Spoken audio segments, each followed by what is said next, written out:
A perfect start to the football season, 4-0 games that I picked as my best bet, and my Glaze guarantee, which was the Miami-Florida under, hit as well. Up a little over 12 units right now, and we'll be keeping track throughout the football season.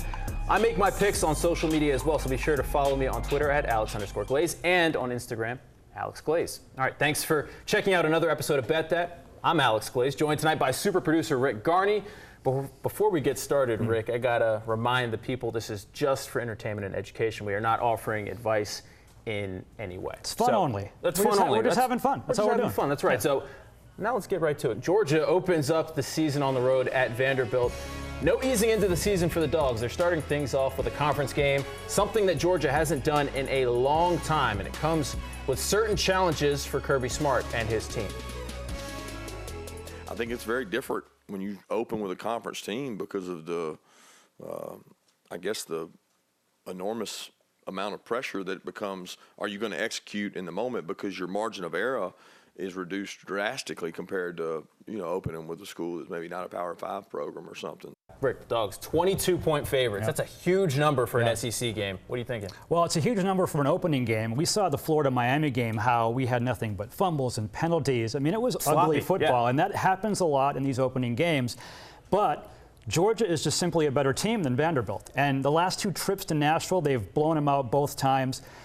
I know as a Georgia fan, these trips to Nashville, you get scared, very trepidatious. Weird things happen in the course of this rivalry, but the last 2 years, they've done what they're supposed to do. They've hammered Vandy twice. I think they'll do it again. I actually think they'll cover this spread. I think they win by more than 22. All right, Rick, week one of the college football season means that we are going to see a ton of garbage games. I hate these games as a fan. I love them, though, because there's a lot of opportunity there, because as we're trying to explain to people, there's a game within the game. So fair enough. Yeah. There's these huge spreads, but there's a lot of opportunity to enjoy these blowouts, and that's what we'll get to. So there are these games that have huge lines. We're going to take a look at a couple of them, and we're going to see which ones we like. All right. Cool? All right, let's start with Ohio State and Florida Atlantic. Ohio State 27.5-point favorites at home against the Owls. You got Lane Kiffin coming to the shoe. Justin Fields making his debut with Ohio State. Rick, what are you feeling out of this game? Because I think Ohio State's defense is for real. Yeah. I think Justin Fields is a great football player. Things just didn't work out for him at Georgia, but I think Justin Fields is a great player. And I think, I think Ohio State just has a ton of weapons. There's a reason why they are one of the favorites to make it to the college football playoff this year. I'm actually with you on this one. I think it's kind of in vogue whenever it's a Lane Kiffin team to go with him because of you see him everywhere on Twitter and things like that. Sure. But I looked it up. They've played a Power 5 team, Florida Atlantic has, every year, once per year the last 2 years. They lost by 17 to Wisconsin. They lost by 49 to Oklahoma. So they get blown out by these teams. Ohio State a lot to prove. First-year coach, Justin Fields. They want to come out and make a statement. I think they will. I think they cover that. And then you got Lane Kiffin today coming out saying that he's kind of scared a little bit, saying he didn't plan this Ohio State game. He doesn't like opening up with Ohio State and then having to, face UCF, so Lane not too happy about going to the show. I don't believe anything these coaches say, and I know he has to kind of say that because he probably wants it. Lou Holtz used to do this a lot wherever he was. So I'm not going to put a lot of stock into what the coaches say and the sad sack story. I still think Ohio State, he's probably right though, I think Ohio State wins by a lot. All right, let's talk about the game that's going to be right here in town, the Chick-fil-A kickoff game. We got Nick Saban in Alabama taking on Duke. Alabama 34-point favorites against the Blue Devils. Now, let's talk a little about this game because a huge blow to Alabama's defense this week. The Tide lost linebacker Dylan Moses to a torn ACL. He's a preseason All-American, a Buckus Award finalist. Obviously a huge loss for that Tide defense. Alabama 11-0, and they've covered the spread 10 out of the last 11 games to open up the season. So Alabama has no problem covering the big number. I don't think they have trouble again this year. Yeah, I think that injury may hurt them down the road. In this game, I don't think so. I mean, Daniel Jones not walking through that door. He's not walking through that door for Duke. Alabama's just too good. I think they'll eventually get on a roll in this game and win by a lot. These games, I hate watching these games as a fan. Alabama, Duke, Florida Atlantic, Ohio State. It's the old saying, it's like taking your mom to the school dance. Nobody really wants to be there. None of these teams want to be there. Florida Atlantic doesn't want to be there. I know the school gets paid, but the players don't want to get beat up. Ohio State, these kids want to play Wisconsin and Michigan State, so it's not a lot of fun.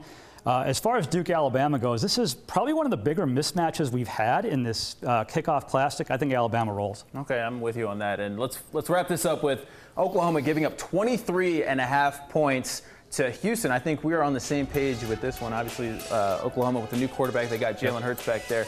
But that's a lot of points, Rick. And, you know, these are not two teams that are known for their defense. So I think that we are going to see a lot of points. So that 23.5, I might take Houston in the points with that one, right? Yeah, I think, you know, Houston's got the new head coach, Dana Holgorsen, who has nothing but offense. Remember, Houston beat Oklahoma a couple years ago when Baker Mayfield was the quarterback. I know it's a different team, a different coach. It's still hard for me to picture Jalen Hurts running that Oklahoma offense. And maybe eventually as Lincoln Riley's going to tailor the offense to him like he did with Kyler Murray. So I don't think then at the beginning, I don't think it's going to be a huge offensive explosion for Oklahoma. So they may end up scoring some points in this game, but I think Houston keeps it close enough to get that number. See, you can have some fun in these blowout games, guys.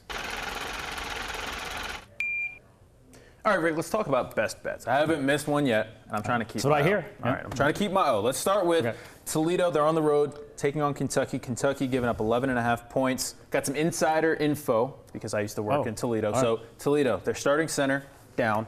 Offensive line, a lot of shuffling. So all that being said, they have a running back named Brian Koback, who used to be at Kentucky. So he wants to go there and show the Wildcats what he's got. But I struggle with their offensive line on the road, noon kick, SEC environment. I think I like Kentucky to cover that. What do you think? I'm going with Toledo just because I don't trust Kentucky for anything. Kentucky will win the game. I think Toledo keeps it closer, though. Okay, so you think that they can cover that 11.5. I hate that number. I hate those half points. I can't pick Kentucky by double digits. Basketball, yes. Football, no. Okay, let's move on. We got Northwestern taking on Stanford. I think we're on the same page with this one. I like Northwestern in the points. I'm going to take it a little step further. I have Northwestern money line winning this game. I'm on the Hunter Johnson train, 5-star from Clemson, transferred to Northwestern. They've actually got skill players. By the way, last time Northwestern played Stanford 4 years ago, Christian McCaffrey, Kevin Hogan, Austin Hooper, and Northwestern won that game. All those players were on Stanford. Northwestern wins. I love these games when it's Northwestern, Duke, Stanford, like all these smart schools. Guys. Yeah, I couldn't get into any of these schools. Maybe it's some envy there, but I'm going with Northwestern straight up. All right, let's finish things off with the game we talked about to start off this show. Georgia giving up 22 points at Vanderbilt. I like Georgia. I think Georgia is just going to be able to just do what they do, pound them, run all over them. Defense is mean. Vandy doesn't have any guys. Yeah. Georgia's going to cover this one easy. It's for all the reasons we talked about. Georgia too good. It's going to be almost a home game. 30+ thousand red and black in the stands. Georgia wins. They roll. All right, let's finish this off with my Glaze guarantee. Didn't miss it last week. This is my favorite part of the show. Didn't miss it last week. And this week we got a total. North Carolina and South Carolina. That total in that game is 63.5 points. That is a lot of points. And I'm taking the under. That's a lot of points. North Carolina still North Carolina. And Jake Bentley, still the quarterback in South Carolina. So I just don't see a lot of points being scored in this one. And 63, that's a lot of points. North Carolina, true freshman quarterback, by the way, starting for the Tar Heels. So it's hard to see them. Any more reason to think no points? I think South Carolina can score 30 to 35 in this game, but that means North Carolina is going to have to get close to 32, and I don't see it. I don't think that's happening. No. But hey, Rick, good luck to you this weekend. You as well. Good luck to you guys.